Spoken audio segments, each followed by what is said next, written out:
জাতীয় সড়কের বেহাল দশার প্রতিবাদে পথে নামল কংগ্রেস। খোয়াই আগরতলা জাতীয় সড়ক অবরোধ করে দ্রুত সংস্কারের দাবি জানান দল।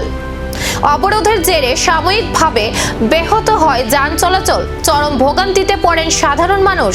রাস্তার সংস্কার না হওয়ার অভিযোগ তুলে আজ জাতীয় সড়কে পথ অবরোধ কর্মসূচি পালন করে দলীয় কর্মী সমর্থকরা। কংগ্রেসের অভিযোগ, গুরুত্বপূর্ণ এই সড়কের বিভিন্ন অংশ দীর্ঘদিন ধরে ক্ষতিগ্রস্ত হয়ে রয়েছে। এর ফলে প্রতিদিন সমস্যায় পড়ছেন যাত্রী, চালক থেকে শুরু করে সাধারণ মানুষ। অবরোধের কারণে কিছু সময়ের জন্য থমকে যায় যান চলাচল। সড়কের দুই পাশে তৈরি হয় দীর্ঘ যানজট। খবর পেয়ে ঘটনাস্থলে পৌঁছে পরিস্থিতি নিয়ন্ত্রণে আনে পুলিশ। কংগ্রেস নেতাদের দাবি, দ্রুত জাতীয় সড়ক সংস্কারের কাজ শুরু করতে হবে, অন্যথায় আগামী দিনে আরো বৃহত্তর আন্দোলনের হুঁশিয়ারি দিয়েছে তারা।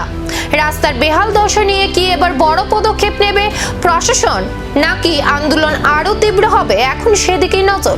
বেহাল রাস্তা, প্রতিবাদের সুর, সমাধান কবে, অপেক্ষায় খোয়াইবাসী।